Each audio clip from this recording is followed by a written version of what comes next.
Y hoy vamos a estar hablando también de un tema muy importante en nuestro tiempo, que es el reino y la sexualidad. El reino y la sexualidad. Vivimos en un mundo que está sexualizando todo, como ha pasado en diferentes momentos también de la historia, pero claramente en estos últimos años esto se ha reforzado mucho. Entonces es muy importante que nosotros, como hijos de Dios, como embajadores del reino de Dios, tengamos claro qué es lo que nosotros creemos y entendemos que la palabra de Dios plantea como la manera en la cual los hijos de Dios debemos comportarnos o debemos vivir para vivir la sexualidad acorde a como Dios la diseñó, porque la sexualidad es algo creado por Dios y Dios lo que creó lo hizo bueno, y cuando Dios creó al hombre y la mujer dijo que fue muy bueno, fue doblemente bueno, así que claramente entendemos que es súper importante también para nosotros, no es un área a ser ignorada, y más cuando justamente en nuestra sociedad estamos atravesando tantos cambios en cuanto a este tema. Pero este tema tiene mucho que ver también con algunas preguntas que no arrancan con la sexualidad, pero la sexualidad es la respuesta que este mundo está dando a algunas preguntas muy importantes de base, que es la pregunta de quién soy y la pregunta de cómo puedo yo ser feliz. ¿Nos parecen importantes estas preguntas? Son sumamente importantes estas preguntas. Es bueno que cada ser humano se llegue a preguntar en un momento determinado quién soy yo y cómo puedo ser feliz. En el reino de Dios, Dios quiere que vos y yo seamos felices. Dios quiere que seamos personas completamente plenas, satisfechas. Dios quiere que vivamos una vida abundante. Jesús lo dijo y por eso tenemos acá como versículo lema: yo he venido para que tengan vida y la tengan en abundancia. Entonces Dios quiere que vos y yo seamos felices. El cristianismo, la razón por la cual Jesús vino, incluso los mandamientos, las leyes de Dios, las cosas que Él nos ha encomendado, no son para limitarnos, sino son para hacernos libres. Y cuando somos libres de verdad, podemos experimentar de verdad una vida completa, una vida plena en la cual estamos seguros de nuestra identidad y también podemos caminar a poder vivir una vida feliz y una vida plena. Entonces, estas preguntas hoy en día tienen mucho que ver con la sexualidad porque nuestra sociedad está completamente sexualizada y busca cada vez más obtener respuestas sobre nuestra felicidad e identidad en la forma en la que vivimos nuestra sexualidad. Entonces, vamos a hablar también algunas cosas relacionadas al matrimonio, a la soltería, a la atracción por personas del mismo sexo. Pero miren, les quiero poner un poco en contexto de un poco un movimiento que se viene dando durante mucho tiempo, pero también en diferentes iglesias y forma en la que se le llama a algunas iglesias. No creo que una de las mejores cosas que nosotros podemos hacer como cristianos es ser claros, no dar vueltas, ¿no? Tenemos que ser claros en lo que creemos. Nosotros queremos que todo el mundo se sienta bienvenido, que todo el mundo sea amado, todo el mundo sea recibido. Pero muchas veces justamente para poder lograr eso, a veces no terminamos siendo claros. Porque sabemos que hay algunas cosas, algunas verdades de la palabra de Dios que pueden chocar un poco. Entonces, vamos a comenzar con claridad. Tristemente, en estas últimas décadas, pero más que nada en los últimos años, se viene enfatizando cada vez más una corriente nueva de algunas iglesias que se están identificando como iglesias. Bueno, no se suelen identificar como iglesias progresistas o liberales, son más un título que le daríamos otros, pero sí se harían llamar iglesias afirmantes, ¿no? Que afirman todo lo que tiene que ver con los diferentes tipos de orientaciones sexuales o de identidades de género. Entonces nosotros afirmamos eso, ¿no? El problema es que, entonces esto es una creencia de que el matrimonio entre dos personas del mismo sexo no tiene que ser restringido a eso, y sino que hay todo un montón de opciones, un abanico. El problema es que eso también se da, o casualidad, y a ver si ven algún tipo de conexión, en iglesias que cada vez le van quitando la importancia a la palabra de Dios, que cada vez se va relativizando la palabra de Dios, que cada vez se va usando la palabra de Dios como una excusa o algo que yo medio que pisoteo para dar mis opiniones. No sé si les suena algo que a veces hablamos regularmente de esto, ¿no? Nuestro primer valor. Nosotros, por otro lado, queremos priorizar la palabra de Dios sobre nuestras opiniones, ¿no? Y por otro lado están las convicciones de iglesias históricas o no afirmativas, que nos aferramos a la enseñanza bíblica de que el matrimonio es entre un hombre y una mujer. Pero esto está muy relacionado a esta tendencia a algo que se le llama la influencia del individualismo expresivo. Hemos hablado muchas veces del individualismo, ¿no? El individualismo es que todo se trata de mí, ¿no? Por eso nosotros decimos que valoramos la comunidad sobre qué, perdón? El individualismo, ¿no? Pero esto del individualismo expresivo es un paso más. El individualismo dice que todo se trata de mí. No, pero el individualismo expresivo lo que dice es que no solamente se trata todo de mí, sino que lo que importa, lo que me va a dar las respuestas a estas preguntas de quién soy y más importantemente cómo puedo ser feliz, es que yo me exprese, ¿no? Lo hemos escuchado todo el tiempo, esto de lo más importante en nuestra sociedad es vos tenés que ser vos mismo, ¿no? Vos hacé lo que te haga feliz, viví tu verdad. ¿Han escuchado alguna de esas frases, no? Viví tu verdad. Algo que es contradictorio en sí mismo. Si es verdad, no puede ser mía, es verdad y ya está. Lo que puede estar es si estoy de acuerdo o no, si lo voy a seguir o no. Entonces ha habido un cambio en la comprensión cultural del matrimonio que pasó de ser un compromiso de por vida a ser una herramienta para una realización personal. ¿Se entiende? Y acá estamos hablando de matrimonios heterosexuales entre el hombre y la mujer. Estoy yendo varios pasos antes, ¿no? ¿Qué diferencia hay? Y por eso es que esto nos pega a todos. Esto es independiente de si nosotros luchamos con alguna de estas tentaciones quizás más visibles, lo que puede ser atracción por el mismo sexo o la transexualidad o diferentes inclinaciones sobre cuestiones de género. Esto es algo que de verdad nos tiene que pegar a todos. Es la forma en la que nosotros entendemos nuestra sexualidad. Y yo, Facundo, la forma en la que yo entiendo la sexualidad con mi esposa, es algo que yo lo entiendo como algo para servirme a mí mismo y sentirme autorrealizado. Ahí yo ya estoy cometiendo un error muy grave. Incluso si estoy casado. Entonces, es importante que entendamos porque la raíz de todas estas cosas es el pecado, que va por igual en todos nosotros. El pecado nada más que en diferentes personas se expresa de diferentes maneras. Entonces, anteriormente se entendía de una manera un poco más general el matrimonio como un compromiso de por vida entre el hombre y la mujer. Ahora ya no es un compromiso de por vida, sino algo que está al servicio de mi realización personal. Por lo tanto, si después yo entro en una relación matrimonial y no me empiezo a servir, lo que la empiezo a desvalorar, la empiezo a hacer a un lado, la empiezo a menospreciar y después empiezan a haber conflictos que ya no tienen vuelta atrás, ¿no? Entonces, Jesús lo que nos ha hecho es Jesús habló de este tema en Mateo 19. Vimos el pasaje paralelo a esto en Lucas hace mucho tiempo. Pero no sé que la mayoría quizá no estaba en ese entonces. Bien, vamos a leer rápidamente este pasaje que acá le ven a hacer una trampa sobre el matrimonio y van a ver que esto no tiene nada que ver ni con homosexualidad, ni con bisexualidad, ni con orientación de nada, ni tampoco con ninguna cuestión de género, pero van a ver qué pertinente que es a esta discusión. Dice, entonces vinieron a él, estaba Jesús, los fariseos, tentándole y diciéndole,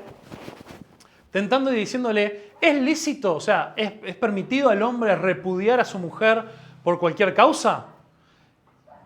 Esto de repudiar a su mujer era una forma en la que se hablaba del divorcio, ¿no? Y él respondiendo les dijo, ¿no habéis leído que el que los hizo al principio, varón y hembra los hizo? Y dijo, por esto el hombre dejará a su padre y madre y se unirá a su mujer y los dos serán una sola carne. Así que no son ya más dos, sino una sola carne. Por tanto, lo que Dios juntó no lo separa el hombre. Esto lo hemos escuchado muchas veces, ¿no? En casamiento y todo lo demás, ¿no? Le dijeron, porque ellos, acuérdense, esta parte ya la sabían, ellos querían hacerle una trampa para ver si podían agarrar a que Jesús metiera la pata en algo. Le dijeron, ¿por qué pues mandó Moisés a dar carta de divorcio y repudiarla? Él les dijo, por la dureza de sus corazones, Moisés les permitió repudiar a sus mujeres. Esto de repudiar no estamos hablando de un odio, es la expresión que se utilizaba para esa carta de divorcio a la cual se le daba, ¿no? Dijo, fue por la dureza de su corazón. Pero en el principio no fue así. O sea, desde la creación del matrimonio dada por Dios. Yo les digo que cualquiera que repudia a su mujer, salvo por causa de fornicación, y se casa con otra adultera, y el que se casa con la repudiada, también adultera. Y después le sigue diciendo, le dijeron sus discípulos, si es así, esa condición del hombre con su mujer, no conviene casarse. Opa, los discípulos dijo, nosotros pensamos que, no sé, cada 5 años, así como quien ahorra ahí para renovar este modelo de auto, pues, los discípulos, Jesús, no eran los fariseos, los discípulos dijeron, estás planteando algo medio complejo, Jesús. Imagínense lo normalizado que estaba esto, ¿no? De despreciar a las mujeres y echarlas de la casa y que el hombre se consiguiera otra mujer en el pueblo de Israel, lo normalizado que estaba, que los discípulos de Jesús dicen, dura palabra es esta. Mejor sería entonces que ni nos casemos. Y Jesús, entonces él le dijo, no todos son capaces de recibir esto. De recibir esto no se recibe el matrimonio. Se está refiriendo a la enseñanza que él da. Esta es una pastilla dura de tragar, está diciendo Jesús, ¿no? Dice, sino aquellos a quienes le he dado, pues hay eunucos que nacieron así del vientre de su madre, y hay eunucos que son hechos eunucos por los hombres, y hay eunucos que asimismo se hicieron eunucos por causa del reino de los cielos. El que sea capaz de recibir esto, que lo reciba. Ya vamos a explicar rapidito. Pero hay una predicación entera del pasaje para esto en Lucas, lo pueden buscar en YouTube. El resumen es este. La razón por la que Moisés permitió que llegara a ser legal el divorcio, ahí dijo Jesús, fue por la dureza de su corazón. ¿Qué era lo que estaba pasando?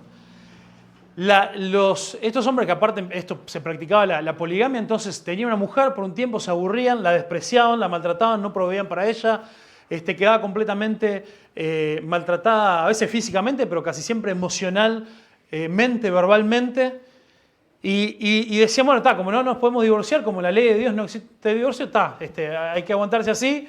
Y bueno, pero no la quiero, no sé, que se desaparezca de acá. Entonces, Dios, por compasión a la situación de esa mujer, crea este permiso que no estaba en el ideal de Dios. Era justamente por amor y por compasión a la mujer que crea ese permiso para que la mujer pueda ser libre de esa situación terrible que era creada por la dureza del corazón del hombre y el pecado del hombre. Eso como un resumen de esto, ¿no? Pero Jesús lo que resalta una y otra vez en este punto es que resalta dos cosas importantísimas. La primera es que la santidad del matrimonio es vital porque es un pacto, no es un papel, no es un contrato que firmamos, que eso sí lo hacemos a nivel legal, pero a nivel espiritual es un pacto que hacemos de por vida, no solamente un certificado ahí, ¿no?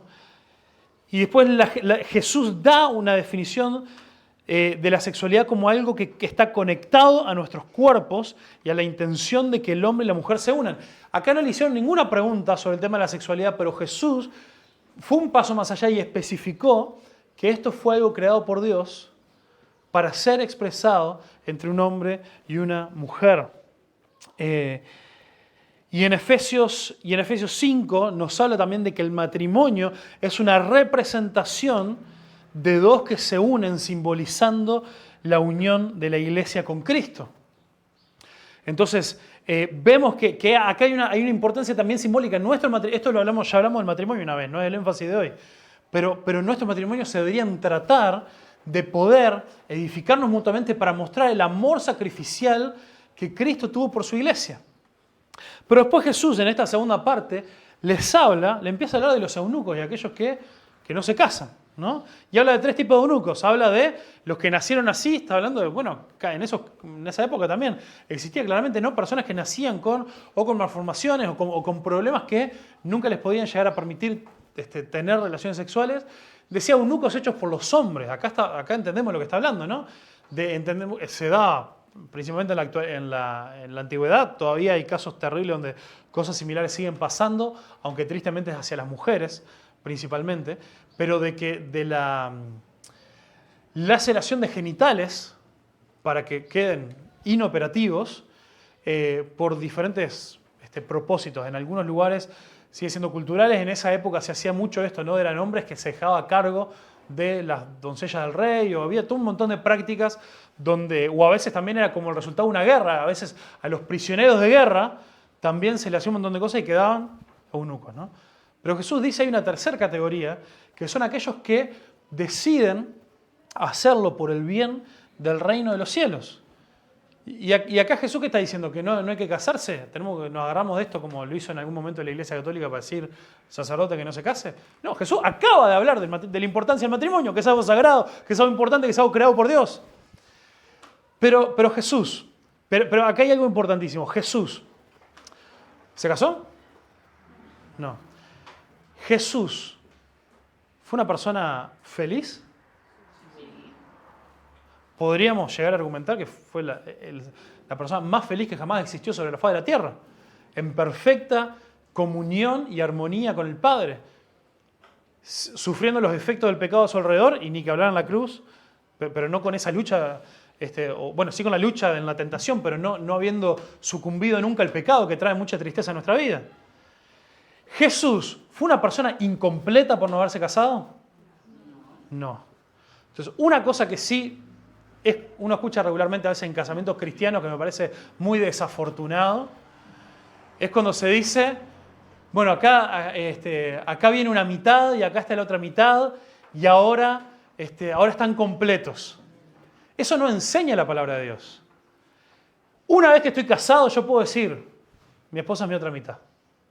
Una vez que estoy casado. Pero yo no puedo decir de que antes de estar casado yo estaba incompleto y necesitaba... ¿Por qué? Porque el que realmente nos completa, ¿quién es? Es Dios, es Cristo. Entonces, claramente el matrimonio es algo creado por Dios, es algo bueno, es algo santo, pero Jesús nos invita a que en todo caso, estemos casados o estemos solteros, Dios nos hace un llamado, Jesús nos hace un llamado a negarnos a nosotros mismos. Y esto es el concepto más contracultural que jamás vamos a escuchar. En esta época donde todo se trata que la felicidad se obtiene a través de hacer lo que te haga feliz. Expresate a vos mismo. Hacer lo que te gusta, lo que te haga sentir bien. De los impulsos, si vos seguís los impulsos de tu corazón, vas a ser feliz. Y increíblemente Jesús nos dice, si vos seguís los impulsos de tu corazón, vas a destruir tu vida. Porque en nuestro corazón reside el pecado. Entonces Jesús nos dice que en la negación a nosotros mismos, en esa disciplina, encontramos la verdadera libertad y la verdadera felicidad. Entonces el mensaje de Jesús es todo el tiempo la autonegación por encima de la autoexpresión. Porque cuando nosotros nos expresamos a nosotros mismos, claro, hay parte de nuestra personalidad, expresamos un montón de cosas re lindas que Dios nos regaló y que dones que Dios nos dio, todo lo demás. Pero junto con eso, si nosotros no le ponemos límites, lo que más se tiende a expresar es nuestro pecado, ¿no? Entonces, no sigamos nuestros corazones, sino sigamos a Jesús. Si creemos que Jesús quiere lo mejor para nosotros y una vida abundante, le vamos a seguir. Entonces, la respuesta del reino de Dios al tema de la sexualidad es que ser satisfechos en Cristo es la solución para nuestra felicidad. ¿Vos querés ser profundamente feliz? ¿Vos querés ser profundamente lleno? ¿Vos querés sentirte completamente satisfecho y que realmente no te falte nada? Dedica tu vida, dedica tus fuerzas, dedica todo de vos para buscar tu satisfacción en Jesús. Y entendemos cómo esto se aplica a todos nosotros, no importa si tenemos luchas de atracción sexual hacia el mismo sexo, si tenemos un tema de identificación con un género diferente, como escuchamos mucho hoy en día. Tenemos que esto va mucho más allá de eso y nos cubre a todos. Todos somos seres sexuales porque Dios nos creó con sexualidad, pero Él también nos creó con un diseño en el cual claramente el pecado en nuestra vida puede desviarnos de eso, ¿no? Entonces, pero Dios nos dice, vos seguime a mí, vos negate a vos mismo, que aunque no es el camino más fácil en un comienzo, es el camino que te va a llegar a la mayor felicidad y a la mayor satisfacción. Y a encontrar tu verdadera identidad en mí. Entonces, bueno, también tenemos que entender que tanto... ¿Es el matrimonio un regalo de Dios? Sí. Pero acá Jesús, en este pasaje anterior, también dice, acá sí dice que la soltería puede ser un regalo de Dios. Dice, hay eunucos que a sí mismos se hicieron eunucos por causa del reino de los cielos. El que sea capaz de recibir esto, que lo reciba. Y ahí sí, ¿recibirlo de quién? Lo recibís de Dios.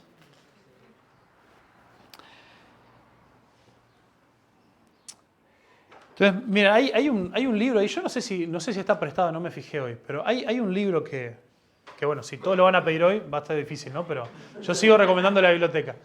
Hay un libro muy, muy bueno que se llama Chica Gay, Dios Bueno. ¿Alguno lo ha visto? ¿Alguno lo tiene prestado? Buenísimo.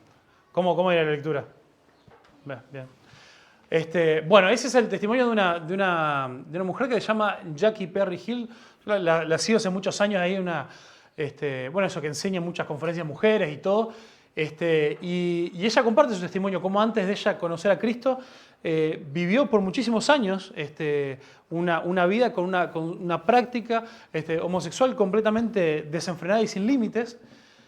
Y ella pone esto en perspectiva, de que dice, bueno, sí, por supuesto que hemos escuchado de casos, hay testimonios, donde para algunas personas Dios puede llegar a quitar ese deseo, esa atracción.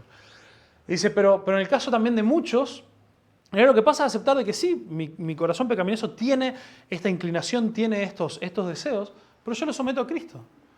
Y no significa que esa persona se va a casar obligada, ni que va a tener que casarse con alguien con quien no se siente atraído, ni nada.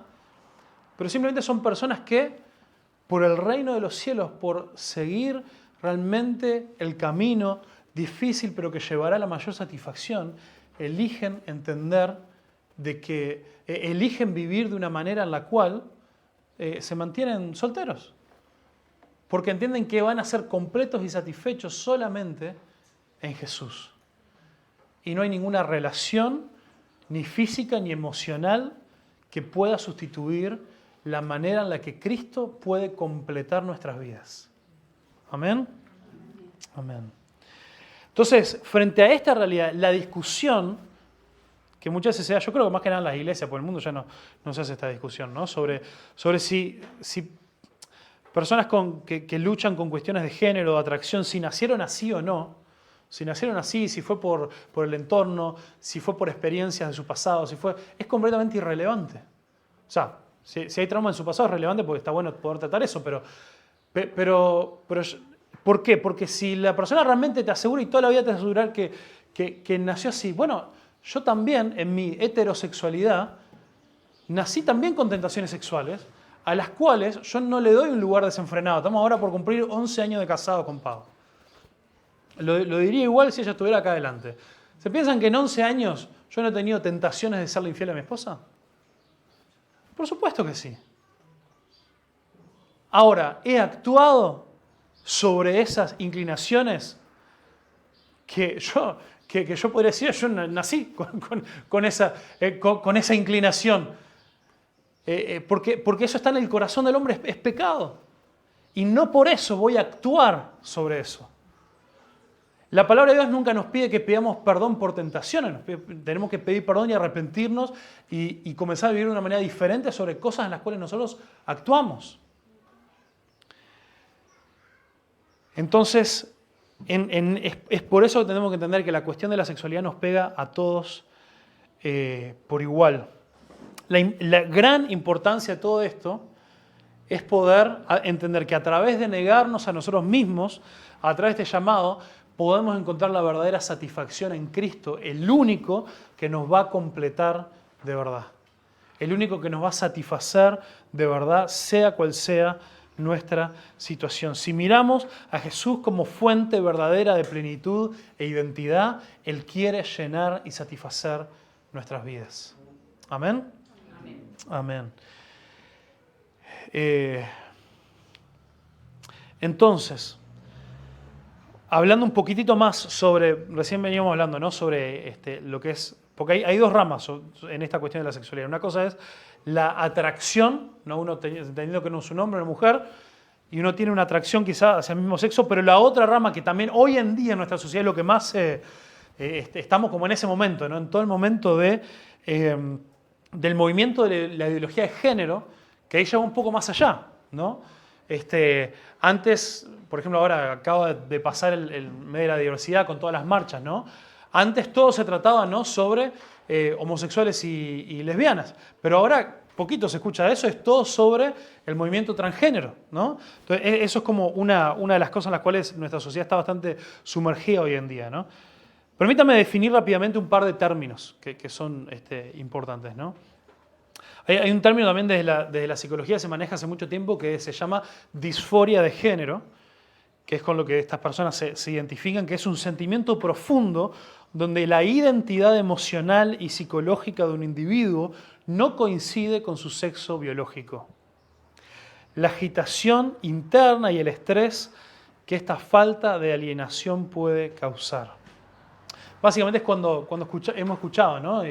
Y hemos estado en contacto, hemos tenido personas también que han participado también de nuestra iglesia, de algunas instancias en las cuales luchan con esto, ¿no?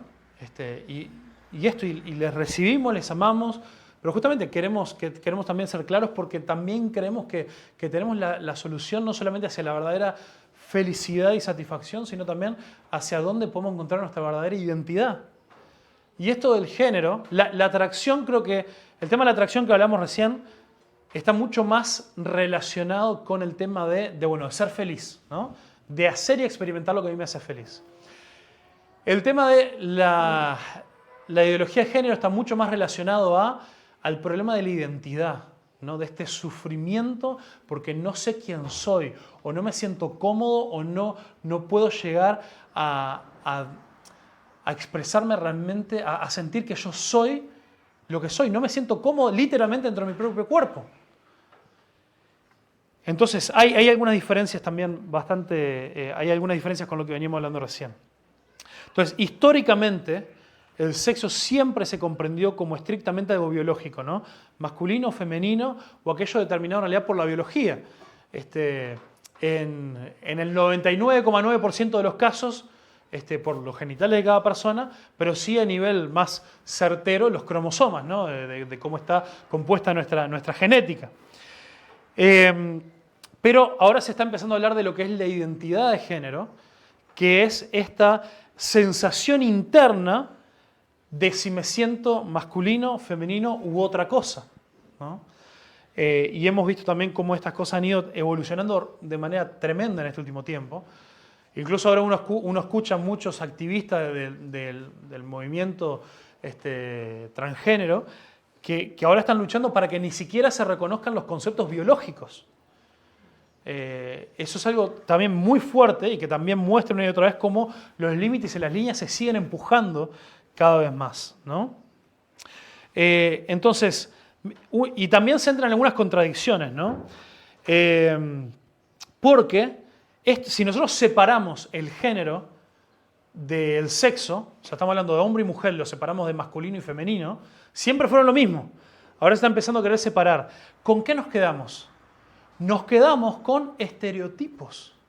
Los mismos estereotipos que muchos movimientos, incluso feministas, han luchado por ir en contra. Yo estoy de acuerdo con un padre que yo no tengo problema si mi hijo un día aparece con una remera rosada. No importa si quiere jugar con una muñeca un rato. Eso no me estresa, eso son parte de estereotipos, ¿no? A mí no me preocupa que mi hijo aparezca y me diga, no sé, entre unos años me diga, papá, quiero ser enfermero, ¿no? Como antes que había ese estereotipo. No, en la medicina el varoncito tiene que... Todas esas cosas son estereotipos, ¿no? No me interesa si el día... Bueno, nosotros mismos dejamos a Seba con pelo largo un montón de tiempo y me molestaba que la gente, todo el mundo, lo que no lo conocían, pensaban que era una nena, ¿no? Se lo cortaban porque ya no le quedaba lindo, pero no me preocupaba de que me lo confundieran con una nena. Le aclaraba, no, es un varón y ya está. O sea, los estereotipos no nos deberían interesar, ¿no? Pero increíblemente, la gran contradicción de esto es que si nosotros separamos hombre y mujer de masculino y femenino, lo que nos quedan es estereotipos. Y aquellos que se empiezan a identificar y a mover hacia expresarse de una manera transgénero, incluso antes de operaciones, de cuestiones hormonales y todo lo demás, ¿cómo lo expresan? Con estereotipos, ¿no? Lo expresan dejándose el pelo largo, lo expresan usando, en el caso de un hombre que se quiere identificar con una mujer, lo expresan vistiéndose como una mujer. ¿Y esa vestimenta qué es? Son vestimentas de estereotipos de cómo se ve una mujer. Irónicamente, con lo que la sociedad más liberal ha estado luchando toda la vida. Decir, no, que la mujer use pantalón, que no tiene que usar pollera, todo un montón de... Y hay una reversión en eso porque hay una gran contradicción, ¿no? Entonces, en el centro de la discusión de las personas transgénero está la idea de que nuestra mente puede estar en guerra con nuestro cuerpo. O sea, lo que sienten en su cabeza está en guerra con el cuerpo que tienen. Increíblemente, nosotros tenemos una perspectiva bíblica que podemos empatizar tremendamente con eso, pero ya vamos a llegar ahí. Génesis, perspectiva bíblica de la ideología de género. Lo hemos leído muchas veces, Génesis 1, 26 y 27. Entonces dijo Dios, hagamos al hombre a nuestra imagen, conforme a nuestra semejanza, y señoree sobre los peces del mar y las aves de los cielos, y en las bestias y en toda la tierra y en todo animal que se arrastra sobre la tierra. Y creó Dios al hombre a su imagen, a imagen de Dios lo creó, varón y hembra lo creó. O sea, creó, cuando dice creemos al hombre, en realidad la palabra más debería ser traducida como a la humanidad, ¿no? Y creó a la humanidad. ¿Y cómo creó a la humanidad? Varón y hembra. Esa fue la extensión de la creación, del buen diseño de Dios, que Dios dijo, esto fue bueno, muy bueno. Pero, tremendamente, miren lo que yo decía, miren Romanos 7, yo le decía, ¿no? En el corazón de la discusión de la transexualidad está esta idea de que la mente de la persona está en lucha con el cuerpo que tiene. Miren lo que decía Pablo. Porque según el hombre interior, me deleito en la ley de Dios, pero veo otra ley en mis miembros, en mi cuerpo, que se rebela contra la ley de mi mente, que me lleva cautivo a la ley del pecado que está en mis miembros. Pablo no está hablando de su identidad sexual, Pablo está hablando de que él tenía una lucha interna de lo que él sentía, entre lo que él sabía que estaba bien y lo que él quería hacer, y que su cuerpo parecía que no se lo permitía, ¿no? ¿Nos hemos sentido nosotros así? No estoy hablando ahora de sexualidad, estoy hablando en general, del pecado. ¿No hemos sentido un momento donde nosotros sabemos lo que está bien y pareciera que caminamos 2 pasos? Hicimos exactamente lo opuesto, lo que yo había dicho que no iba a hacer nunca más, lo que yo quizás hasta confesé, hasta le pedí ayuda a alguien y salí corriendo y no lo hice. Yo, ¿no? Cuando estoy intentando también cuidarme con la comida y bajar unos kilos y eso, yo sé que no tenía que agarrar la pasta frola esa que estaba ahí de mañana de desayuno. ¿Por qué la agarré? Yo sabía.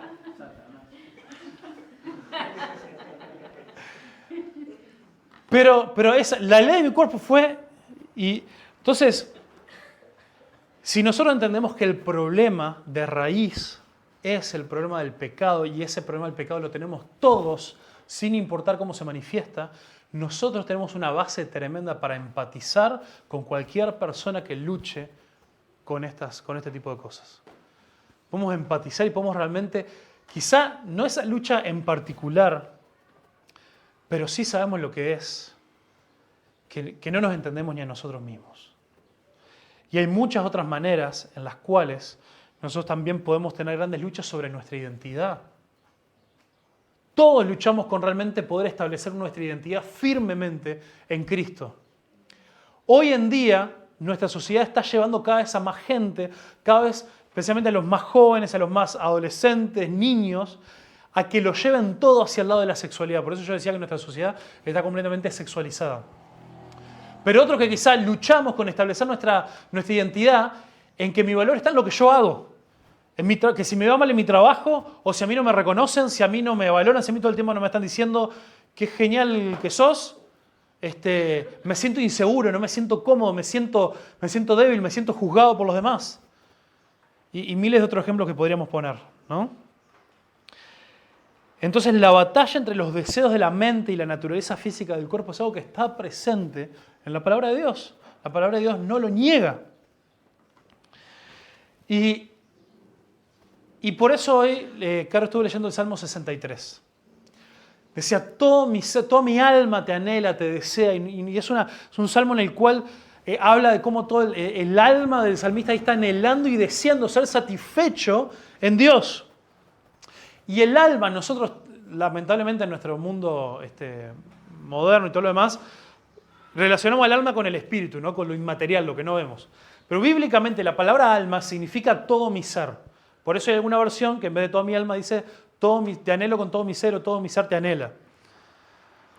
El alma, el nefesh, el nefesh es la palabra en hebreo, es una palabra que en realidad en su forma más literal significa garganta. Por eso ese juego en el Salmo que dice, así como el ciervo brama, así como el ciervo grita, ¿no? Y grita desde su cuello, de su garganta, deseando con sed, así tiene sed el alma mía, el nefesh mío, mi garganta de ti. Y es un concepto que no está relacionado, al espíritu, eso inmaterial, ¿no? Es todo nuestro ser, cuerpo, alma y espíritu. O cuerpo y espíritu, mejor dicho, ¿no? El alma bíblicamente es todo. Y nuestro alma es inseparable del cuerpo.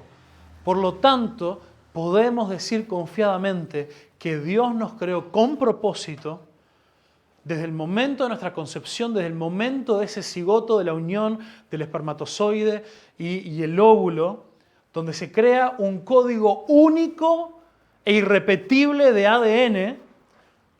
Ahí ya queda determinado la cantidad de cromosomas que va a haber y cómo va a ser. Ahí ya queda determinado si vamos a ser hombre y mujer. Y ahí ya queda también anclada ese alma completo de nosotros en la creación de Dios. Y que de eso hablamos el domingo pasado, ¿no?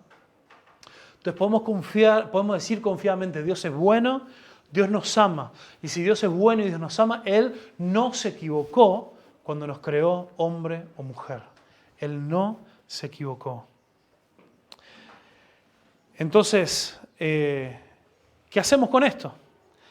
La visión bíblica sobre este tema nos lleva a Romanos 12, que ha sido el pasaje lema de esta serie de Cultura del Reino. Dice, así que hermanos, les ruego por la misericordia de Dios que presenten sus cuerpos como sacrificio vivo, santo y agradable a Dios, que es nuestro culto racional. Nos imaginamos ya a Pablo en Romanos 7, ¿no? Es el mismo libro. Unos capítulos anteriores decía, yo lucho, mi mente, mi cuerpo, mi mente sabe lo que está bien, sabe lo que debo hacer, sabe la ley de Dios, pero mi cuerpo está atado a la ley de muerte y mi cuerpo parece que hace lo que no debe. Y él dice, ese cuerpo que hace lo que no debe, presentarlo como un sacrificio a Dios. Que sea completamente entregado, completamente sometido a la voluntad de Dios. Ese es tu verdadero culto racional.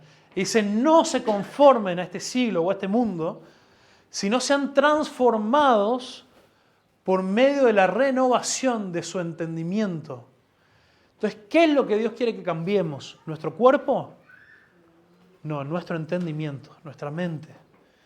Entonces, este mundo de la autoexpresión te dice, lo que vos sentís, eso es lo verdadero, y todo lo demás puede ser cambiado, debe ser cambiado para estar al servicio de lo que vos sentís. La palabra de Dios nos dice, hay vida, hay identidad, hay aceptación, hay amor, hay satisfacción profunda y real cuando sometemos nuestros pensamientos a Dios y entregamos nuestro cuerpo como un sacrificio. Esto significa de que amorosamente vamos a acompañar a aquellas personas que luchan con cuestiones de su sexualidad o de su identificación de género en este largo camino de aprender a someter sus pensamientos y sus cuerpos a la voluntad de Dios. Pero significa que nosotros, o aquellos de nosotros que pareciera que no tenemos algunas luchas que son tan visibles por afuera, también nos comprometemos radicalmente a entender de que yo no voy a usar ni abusar mis relaciones para obtener lo que yo quiero, para yo ser satisfecho, sino que yo voy a someter mi mente y mis pensamientos a Dios para que Él me satisfaga, para que Él me llene, para que Él me dé identidad. Y no lo que yo pueda obtener ni de mi novio, mi novia, ni mi esposo, mi esposa, ni de quien sea. Sino que todos nosotros debemos hallar nuestra identidad en Cristo. Entonces dijimos que las dos grandes preguntas que se hace este mundo es ¿de dónde vengo? ¿Y qué me puede hacer realmente feliz? ¿De dónde vengo? El reino de Dios, la cultura del reino de Dios nos enseña que venimos de Dios. Fuimos creados con propósito, fuimos conocidos por Dios, fuimos diseñados para ser completamente satisfechos en Él. ¿Y cómo puedo ser verdaderamente feliz? Siguiendo mi propósito de vivir para mi Creador sobre todas las cosas, entendiendo que tengo pecado en mi vida y en mi corazón, que lo que hace es no me muestra el camino hacia una mayor satisfacción. Me está engañando y me está llevando a la destrucción. Si yo quiero ser satisfecho, si yo quiero ser feliz, pongo a muerte, sentencio a muerte, este cuerpo de muerte, dice Pablo, quien me lleva a la destrucción. Y someto mis pensamientos, llevo todo pensamiento cautivo a los pies de la cruz de Cristo y dejo que Él vaya renovando mi mente, transformando mi mente al estándar de la palabra de Dios, aunque hoy yo no lo entienda, aunque hoy yo no lo vea, porque sé que Dios es bueno, Él me ama, Él quiere lo mejor para mí y Él me quiere satisfacer de verdad. Amén. Amén. Así que, amados hermanos, somos llamados a ir en amor, a amar y como representantes del reino de Dios nos vamos a amar a todo aquel que se nos cruce por delante. Pero no nos olvidemos que la mejor forma de amar de verdad y de ver a esa persona feliz de verdad es no dejar que la gente siga engañada y que se engañe a sí mismo o se deje engañar por este mundo, sino es mostrarle cuál puede ser la fuente, cuál es la fuente de su verdadera identidad como criaturas de Dios. ¿Cuál puede ser la fuente de su verdadera satisfacción como hijos de Dios reconciliados con su Creador? Y caminemos juntos hacia ese propósito. Amén. Amén.